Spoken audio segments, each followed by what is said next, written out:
эмеске видео жөнөткөндө биягы да кыйкырып аткан, тиягы да кыйкырып аткан. Эки жагы жарышып кыйкырып. Жаш кыздар менен кармалган видео да бар. Мы даже милицию снимали. А милиция даже эже бизди тартпай эле койсоңуз болот эле. Эми кантип тартпайбыз? Тажагандан тартабыз да. Тажагандан. Эмне кылабыз аны? Уктатпай атса эже. Сиздерге чейин улабы шумдары. Сырт бизин ак кетмей жатасыз ошондой.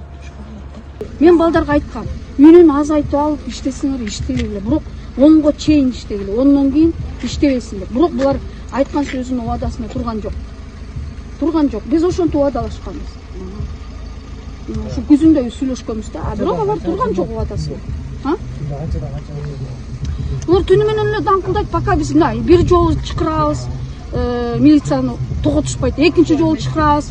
Анда баягы үнүн азайтат эже. Милиция келгенде азайтат. Бирок кайра эле үндөрүн чыгарып алат да. Милиция кеткенден кийин. Анан кайра ушунтип 2-3 жолу ушинтип ойнотот да.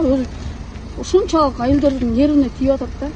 Азыр учурда биз Талаш шаарындагы Мырзалиев көчөсү менен Бердике Баатыр көчөсүнүн кесилишиндеги ушул антикинотеатрдын жанында турабыз. Бул антикинотеатр боюнча ушул жергиликтүү көчөнүн жашоочулары арыз менен мэрияга кайрылышкан. Ошон үчүн түлкү рейд уюштуруп, ушул антикинотеатрдын ишмердүүлүгүн жеринде көрөлү деп атайын жергиликтүү участкалык милициянын өспүрүмдөр менен иш жүргүзүүчү инспекциянын инспекторлору жана ОПСД кызматы менен келгенбиз. Бирок тилекке каршы азыр бул антикинотеатр жабык турат. Мен мисалы бул жерде тынч эле.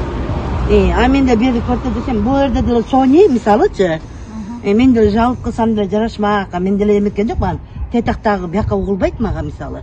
Өкүнүчтүү да. Ата-энеси мисалы алыста тегинде жактан, ой жактан мисалы студент болуп окуп жиберсе, балдар менен кичкене мас болуп жүргөнүн көрөсүң. Биздин кыздар ошондо чоңоюп келет анан. Бизде мисалы бала чакабызды ошентип окуусун деп жиберсек анан ушу жакшы.